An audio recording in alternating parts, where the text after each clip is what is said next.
U kthejmë në studio për të diskutuar lidhur me çështjet ekonomike në vend e veçanërisht për tarifën për 10% të ardhur nga Shtetet e Bashkuara të Amerikës. Me mua në studio është Agim Shahini, kryetari i Aleancës së Bizneseve të Kosovës. Faleminderit shumë që erdhën në Infode.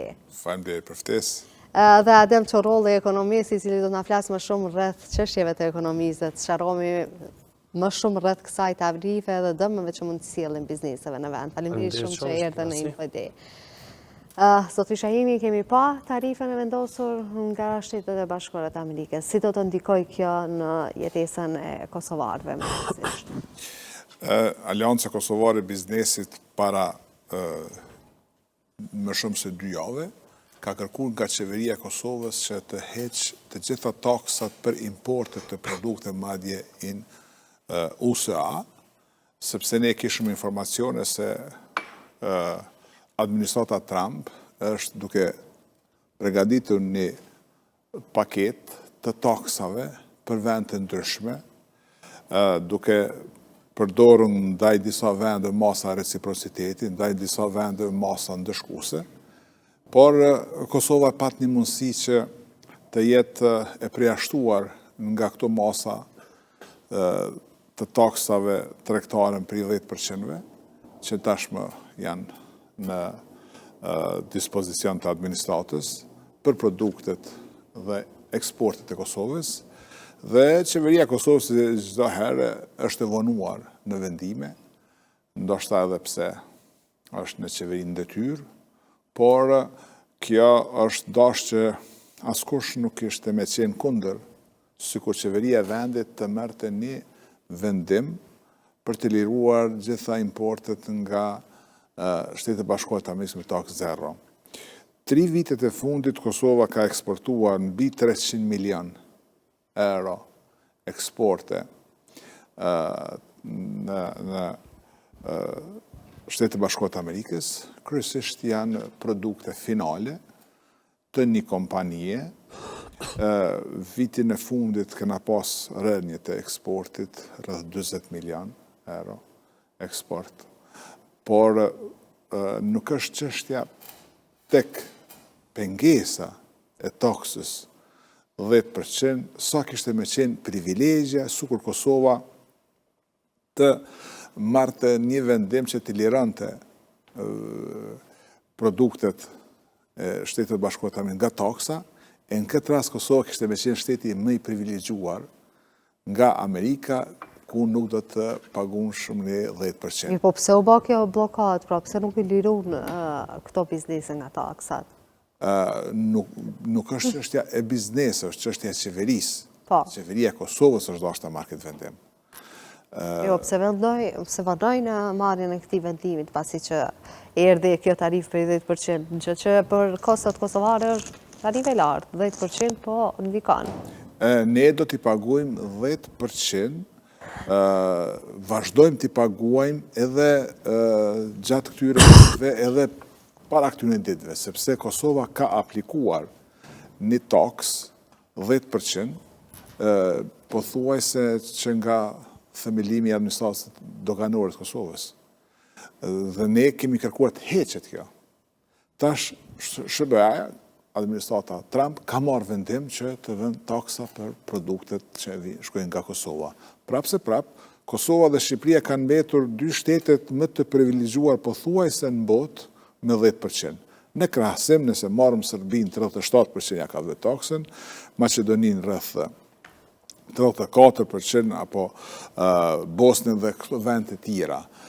Por Kosova ka mujtë të jetë me takë zero, sikur të heqte në momenti ku ne i kërkuam para 15 ditëve qeverisë Kosovës të heqë taksat, të heqë dorë nga tarifat doganore për produktet e Shtetit Bashkuar të Amerikës.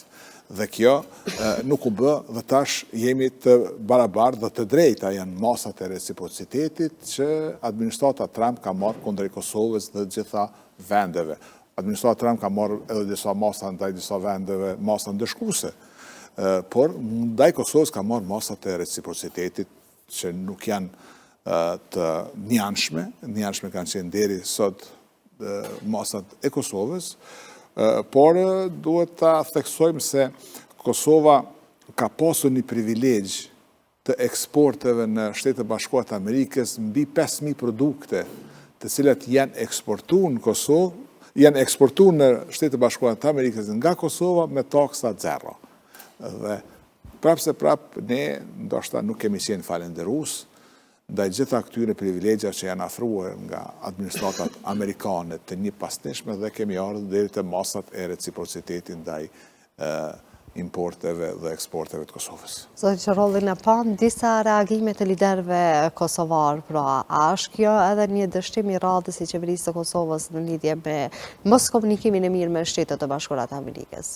Realisht nëse kërkohet si analizë politike, ne e dim që ekonomia gjithmonë është procesuesi vendimeve politike, ashtu si që ceku edhe zotri Shahini, ne kemi rënë në lajthitje me këtë taks, sepse Amerika nuk ka taks për Kosovën, vetëm po e barazon taksimin mes dy vendeve, sepse ne jemi popull që jemi kriju nga ky vend dhe të gjitha këto degëzimet institucionale, qofshin ATK dhe qofshin ministri, janë harmonizu dhe gjithmonë janë subvencionu nga populli Amerikan, nga taksat e shteteve Amerikane, gjithsesi nga ambasada Amerikane, që ne të kemi institucione sot relevante dhe sigurisht të shkëlqyera. Por ajo që nxorrin në pa janë marrëdhëniet mes Kosovës dhe Amerikës, që asnjëherë nuk kanë qenë më të dobta, siç edhe janë cek, dhe kjo taksë nxorri në pa edhe një pagjumësi të pjesës së sektorit privat, kurse një gjumë të thellë për institucionet shtetërore,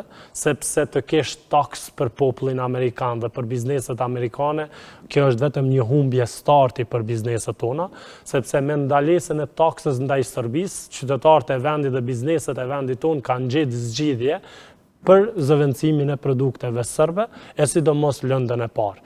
Ne e dim që importi prej produkteve amerikane gjithsesi ka qenë për lëndën e parë, kurse ne kemi eksportuar më shumë të pjesën e mobileve, të drurit dhe pjesën prodhimit të drurit, ku gjithsesi tashmë udhëheq edhe eksporti i trurit, ku ka shumë biznese në Kosovë që kanë marrëdhënie të mira të mbajtjes së kontabilitetit dhe pasqyra financiare, tash ka filluar edhe me projektim arkitekturë dhe pjesën e inxhinierisë, që kemi një marrëdhënie edhe të politikave call center, sales in home që e quajnë marketerat, domthonë shitje edhe nga shtëpia, sepse si popull jemi folës të mirë të gjuhës angleze dhe nuk kemi një dallim në të folur dhe nuk dallohemi që ka kontaktu në Amerikë apo ka kontaktu në Kosovë dhe janë sistemet relevante të mira, kështu që ne jemi komod në atë pjesë, por ajo që nxorri në pa është me të vërtetë që Republika e Kosovës, gjithsesi Ministria e Financave apo Kryeministri i vendit nuk ka një harmonizim të mirë as me aleancat e bizneseve, as me udat ekonomike, sepse janë të partë aleanca e bizneseve të Kosovës dhe uda amerikane, uda ekonomike e Kosovës dhe uda amerikane ekonomike në Kosovë që kanë ngrit këtë çështje, e sidomos nuk po flas para një viti, po flas para një muaji, që kjo taksë të hiqet sepse jemi populli më pro-amerikan në botë. Dhe jemi populli më mik në botë dhe gjithsesi është mirë të ketë ekuivalencën e saj, kështu që kjo nxorri në pa që faktori ekonomik është gjithmonë duke psu nga vonesat e vendimeve institucionale, është duke psu nga mosmarrja e përgjegjësive institucionale tek Ministria e Financave dhe për marrëveshjet ekonomike. Kjo të po nxjerr në pa që ne nuk kemi edhe ministre të punëve të jashtme dhe sigurisht kjo po nxjerr në pa që ne nuk kemi fonde për lobim apo vazhdim miqësie me popullin Amerikan.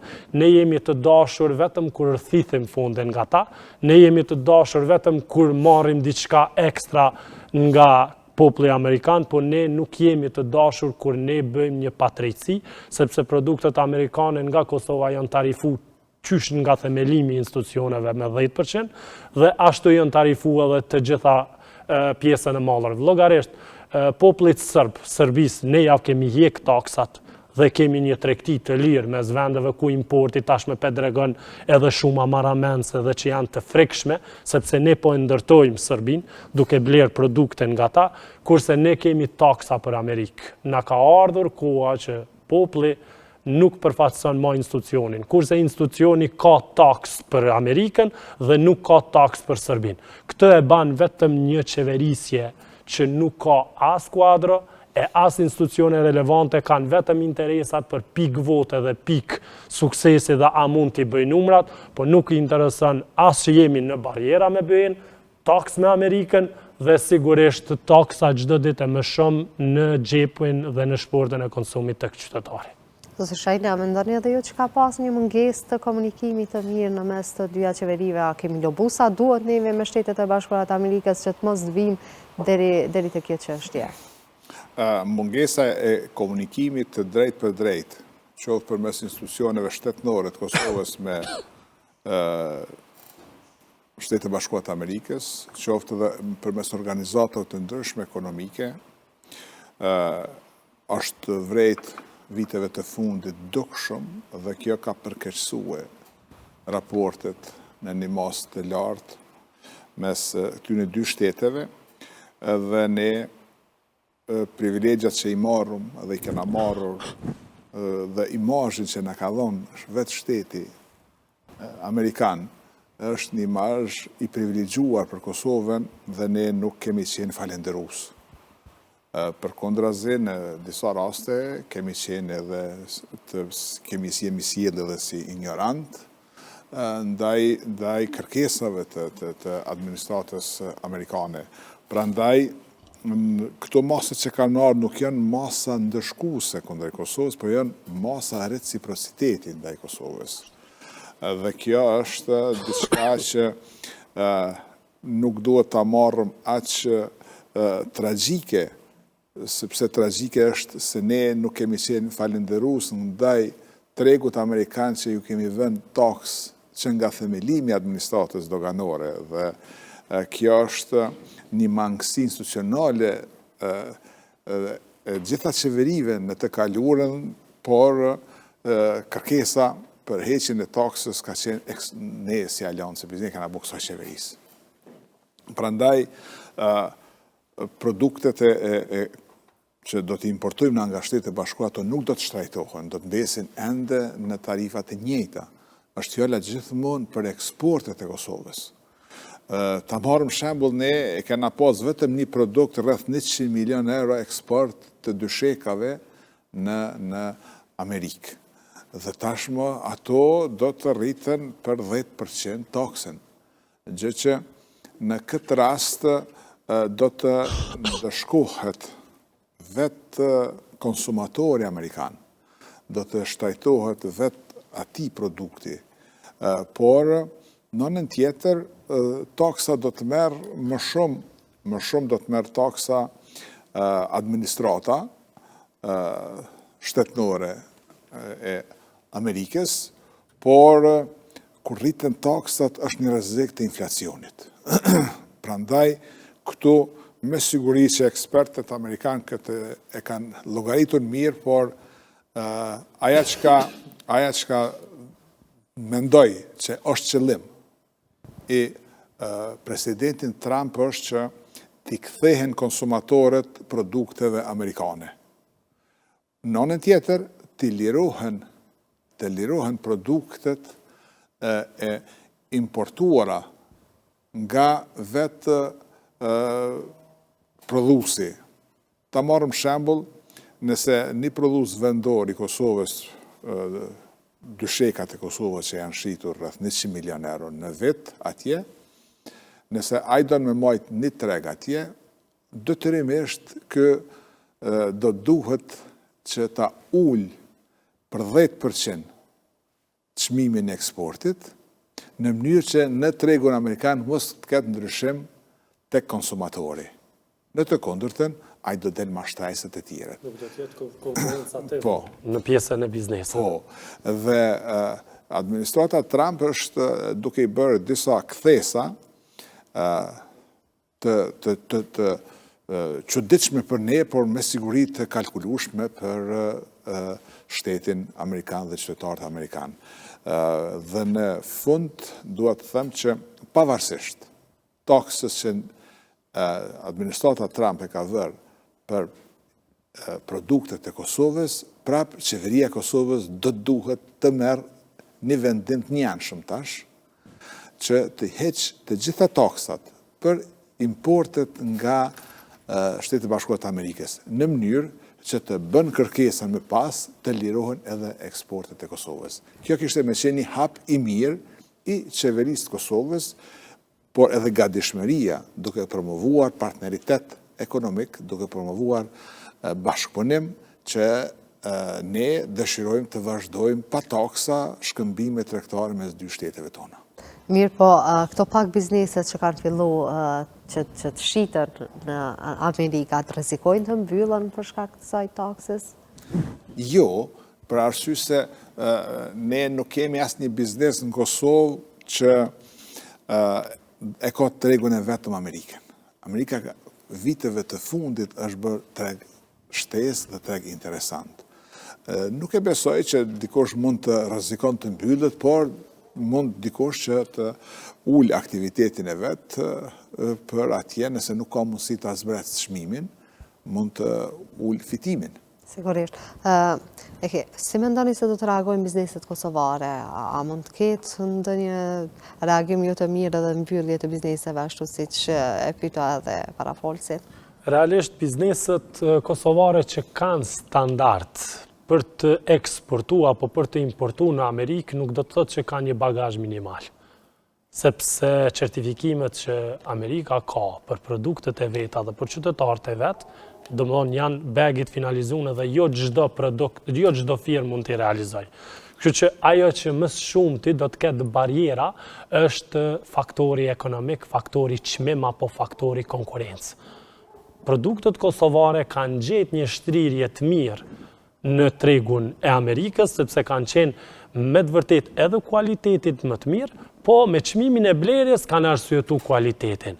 Kështu që çmimi i arsyeshëm me një produkt që është i ri dhe sigurisht edhe bizneset vendore, edhe bizneset e huaja e shfrytëzojnë hyrjen në biznes me një stimulim të një çmimi, me një stimulim të një promovimi të mirë.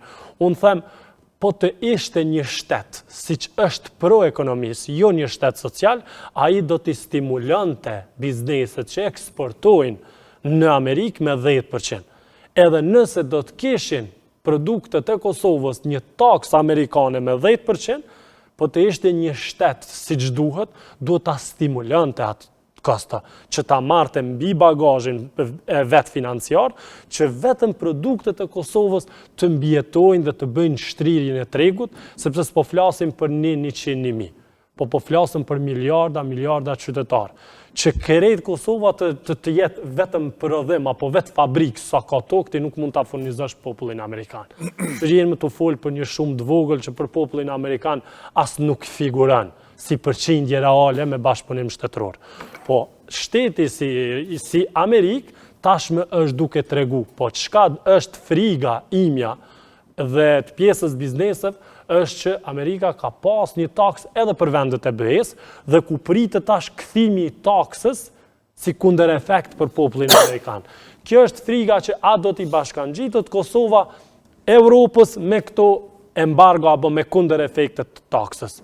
Ne, ashtu si që ceku edhe zotri Shahini, duhet jemi më fleksibil dhe të dallohemi nga vendet e BE-s, ashtu si që na ka dallu edhe populli amerikan apo shteti amerikan. Sepse kur flet për shtetin t'i fol për taksat e atij vendi, sepse taksat e atij vendi kanë themelu këto institucione. Kanë themelu këto institucione që ne sot punojmë dhe kemi para tyre një fjalë republikë. Domthon, është po ky president që vetëm me një telefonat ka arritë njohjen e një vendi që mund themi është ekonomikisht më i fortë siç është Izraeli. Kështu që kjo është një shtrirje ekonomike që ne nuk duhet i themi Amerikës po vazhdojmë tash ta kthej një taks. Jo t'i bashkangjitemi vendeve evropiane, sepse Amerika asnjëherë nuk na ka dashur si Evropë, po na ka dashur vetëm si popull shqiptar me besnikëri dhe me ndihmë solidar. Kështu që ne nuk e treguam atë, ne treguam që me të vërtetë jemi po si populli i BE-s, e që ne kemi mbet tash as me BE, as me Amerikë. Dhe këtë fal, kësaj takse që tash më kanë nxjerrë në pa që kemi një presidente që vetëm komenton pro-amerikanizmin dhe komenton miqësinë me Amerikë, kemi një kryeministër që realisht ai dhe kjo taksë është falë këtij institucioni që nuk ka marrë masa, dhe kjo është një taks që po tregon edhe një herë që ne nuk jemi një popull falënderues, sepse përqindja është shumë e vogël, është vetëm stimulative, po nuk është taks, po është një kthim i mirëqenies dhe i respektit për neve, për popullin amerikan.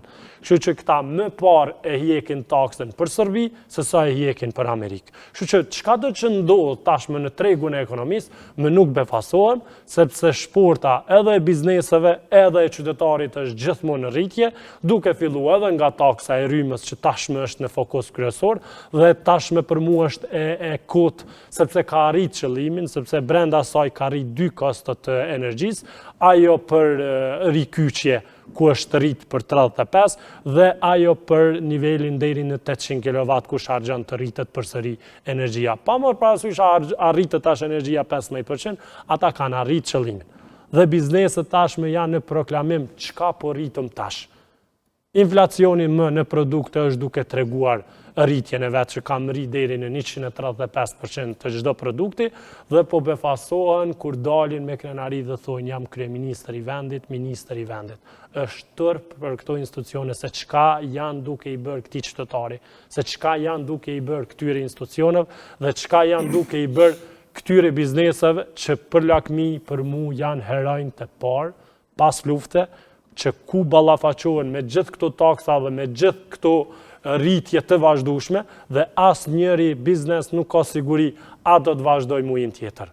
Rrezikshmëria e ikjes fuqisë punëtore, rritja e çmimeve gjithmonë më të larta nga importi, mossiguria e shitjes, rramja e konsumit nga migrimi i popullsisë dhe këtë përsëri bizneset tona janë në luftë me Republikën dhe me institucionet e saj. Kjo nuk është diçka e pamatur dhe ekonomikisht nuk mund të thotë asnjë ekspert i ekonomisë që këtu bëhet biznes. Mos flasim për investimet e huaja. Ato mave që janë zhduk dhe janë gjithmonë në ramje, sepse të bësh thirrje për luftë dhe të kërkosh investime të huaja, tashmë ne me këto institucione duhet me prit vetëm kush po na dënon më shumë. Dhe nga po na vinë gjobat më shumë. Me BE-ve që e kemi pas mangu edhe mos përkrajen e Amerikës, tash me këtë tarif na i dha dhe shenjin e parë. Fatkeqësisht qytetarit i them që e ka meritu, sepse po vazhdon gjuhën e tij, kurse për biznese ju them që jeni heronjë të vendit. Zoti Shahini e përmendi shtrejtimin e rrymës, zoti Qorollaj, se keni pa juve apo ndikon kjo në bizneset e vendit, meqense tashmë po pritet edhe një rritje prej 15%, gjë që është goxha shumë duke pasur parasysh gjendjen ekonomike në vend. Ne kemi pas kontaktet me zërin dhe kemi diskutuar drejtpërsdrejti në ambientet tona lidhur me tarifat e reja, qoftë rritjen e taksës, rritjen e çmimit për 15%, qoftë edhe tregun e hapur për biznese. Dhe arsyetimet janë që janë rritë kostot e importit të energjisë elektrike. Nuk kemi prodhim të mjaftueshëm të kekut, dhe që aja prodhon me potencial maksimal, po aja është kapaciteti saj, dhe ne tregun e hapur janë çmimet shumë të larta. Gjitha këto janë arsyetimet e tyre, por ne vlerësojmë që Kosova, ashtu siç folëm edhe më herët se nuk e heqi taksën për produktet dhe po vënohet me vendime, Kosova ka humbur mundësinë dhe shansin që ka pasur për të ndërtuar një termocentral, për të qenë lider i prodhimit të energjisë elektrike në Ballkan, duke refuzuar projektin e ndërtimit të termocentralit kompanisë prap amerikane, dhe duke arsyetuar se do të rritet energjia elektrike për konsumatorët mbi 15% dhe tash vetëm u rret, ose rritet me vendimin e ri. Ne e vlerësojmë që rritja e çmimit të rrymës për 15% është një goditje për qytetarët, të gjithë ata që e te kalojnë shpenzimin e energjisë elektrike sipas tarifave, po ashtu edhe për bizneset. por kjo me këtë Kosova do të betet dhe do bëhet spaku në këtë drejtim, shteti më i shtrejt në Ballkanin Perëndimor sa i përket energjisë elektrike. Sa i përket tregut hapur, ne vazhdimisht kemi kërkuar qeverisë që të hap tregun e energjisë elektrike, por mos të bën diskriminim të distributerëve për energji elektrike. Në këtë rast, bizneset të cilat kanë më shumë se 50 punëtor dhe kanë më shumë se 10 milioner qarkullim, ata detyrohen që pas qershorit të blejnë energji elektrike në tregun e hapur. Dhe kjo në tregun e hapur nënkupton kështu, që bizneset aktualisht energjia elektrike është sot mbi 160 euro për megawatt orë blerja. Dhe aktualisht ne paguajmë dikun rreth 90 euro, aktualisht e paguajmë energji. Dhe bizneseve nga 90 në 150 ose 140 ose 160, neve na bjen që energjia elektrike për biznes do të rritet mbi 50%. Dhe kjo e bën që tregu i Kosovës të jetë një treg i shtrejt për investitor të huaj. Kjo e bën që bizneset e Kosovës, nëse njënin nga këto kushte e plotësojnë, ata me automatizëm do të besin pa energji elektrike pas qershorit.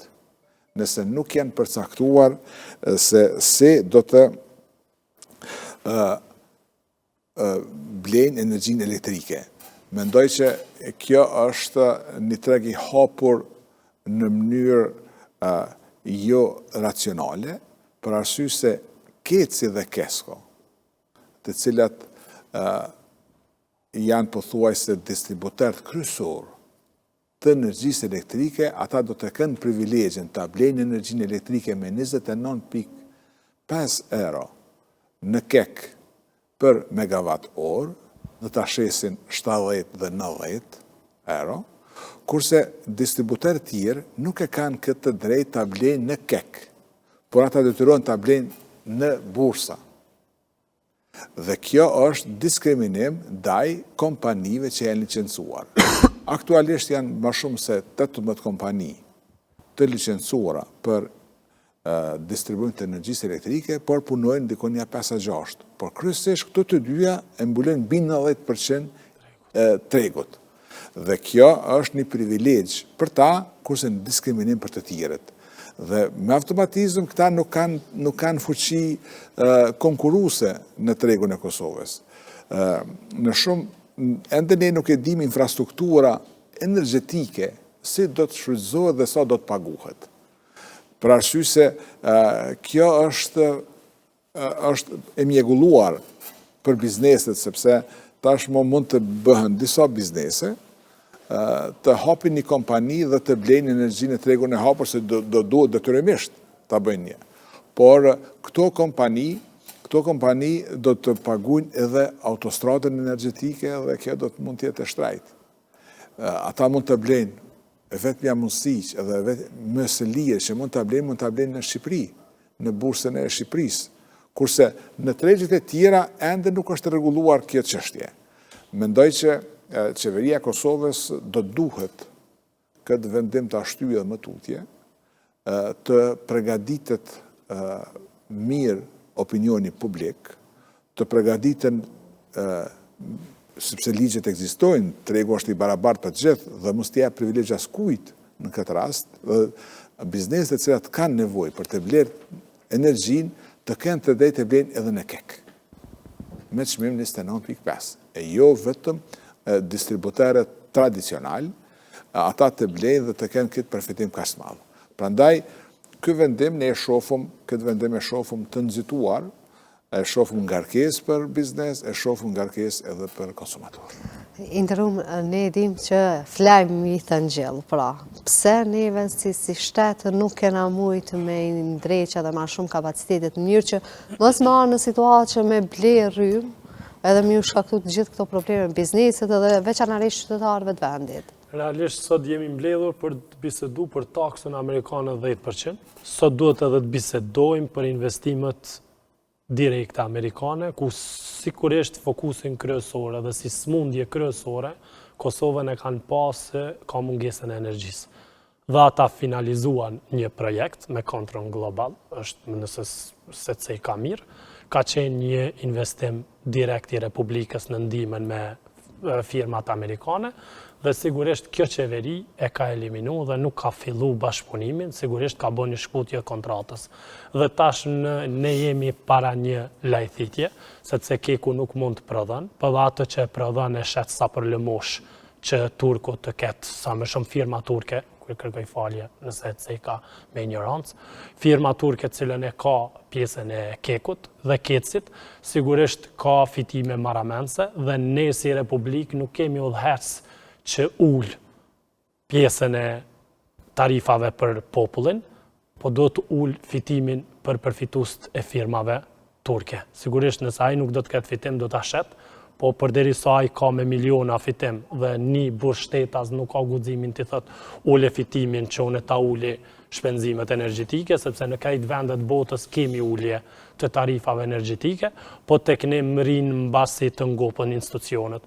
Kështu që ne tashme para vetës qytetari ka rritjen energjetike, me rritjen energjetike të konsumit familjar, kuptohet që do të rriten edhe kostet për jetesë dhe sigurisht Kosova më nuk do të jetë vend i përballueshëm për jetesë me rritjen e shportit konsumit, dhe sigurisht rritjen e energjisë për biznese që për mu është një skandal më i madh i ndodhur nga viti 2000, edhe për institucionet, sepse për mu biznesi është institucioni kryesor, sepse ai është thithësi kryesori tarifave shtetërore dhe me atë ata paguhen me mira euro për muaj si ministrat dhe qeveria, ku pagesat apo pagat e tyre vinë po nga tatimet e bizneseve dhe realisht ata janë duke keqpërdor këtë pjesë si luftë kryesore për bizneset dhe sigurisht kjo tarifë energjetike do t'i shkatërron, mos them, afër 50% bizneseve që kanë qenë me minimumin e fitimeve të mundshme dhe sigurisht sa më herët që ndërrojmë kajën demokratike nga socialet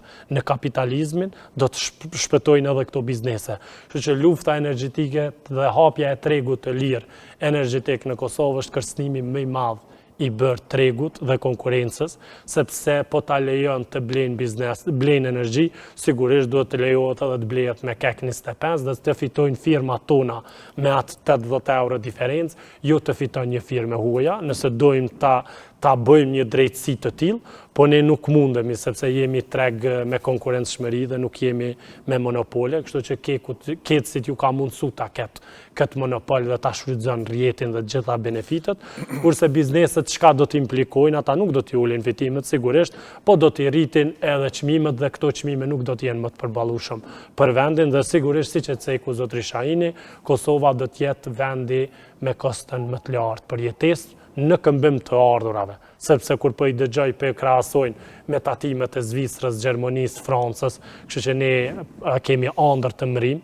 sepse të krahasa është një pagë me 7.000 frank dhe me një pagesë 40 frank ose edhe 200 frank për energji, nuk është si ta krahasa është një pagë me 450 euro, e të paguash rrymë me 190 euro, ku për kokë banori konsiderohet që ka mri deri në 35 euro pagesë energjetike, kurse për mua, për 3 fëmijët që i kam jep 20 euro taks, kurse mi merr 185 euro rrymë, dhe sigurisht me padurim po pres vitin e ri, që të ngjallët babadimri nga Ferizaj dhe t'i ndonë edhe nga 50 euro për fëmijët e mi, e sigurisht qysh një janar të mi merr me ta të më pron deri në 500 euro, kështu që kjo është ekonomia sociale, kjo është ai që mundin ta di më gjithsesht që nuk e ka idenë e të bërit biznes, nuk e ka idenë e të bërit ekonomi dhe nuk e ka idenë e të bërit shtet. Dhe ja këto janë pasoja që duhet t'i gëzoj qytetarit dhe nuk jam as pak i frustrum, se me të vërtet e meriton qytetari, sepse u rështu pas ti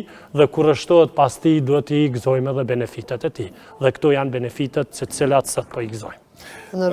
Është, dashta të kyshtë vetëm një moment këtu, është pa drejt kur keku kërkon nga zëreja ngritjen e tarifës nga 29.5 për megavate orë në 34 dhe në 34 euro dhe nuk ja lejojnë rritjen e çmimit kekut. sepse është rritë kostoja e prodhimit të energjisë, janë rritë disa pagat të punëtorët, janë rritë shpenzimet teknike, mirëmbajtja, dhe është e drejtë më rritë. Nuk ja lejnë. Kurse zëreja i lejon keskos plus 15% nga çmimi i shitjes me pakicë. Dhe kjo është e pa drejtë. Kjo është e pa drejtë. Kjo është e pa drejtë, prodhuesit vendor nuk ja japin të drejtën me ngritë çmimin, kurse distributorit kryesor i japin të drejtën. Që kishte pas ndikim edhe tek ekonomia e vendit. Po, normal, s'paku kishte me pasu ndikim tek kompania KEK, cila është një prodhues i madh për mirëmbajtje, për rritje pagat punëtorëve, sepse flitet për miliona tona. Miliona tona, flitet për miliona rritje të shpenzimeve të energjisë elektrike dhe të ngjilit. Dhe 34 euro nga 29.5 janë mesatarisht dikon rreth 5 euro e gjysmë për megawatt, dhe kjo do të ndikonte pozitivisht në kompaninë prodhuese KEK. Të nderuar, me di që do kishim edhe shumë çështje për me diskutuar, për shkak të kohës ne duhet ta ndërprejmë këtu. Ju falenderoj shumë që erdhët edhe sonte në Infodej. Faleminderit. Të nderuar shikues të Infodej, kaq kishim për këtë emision, deri në emisionin e radhës. Mirë mbëjtje.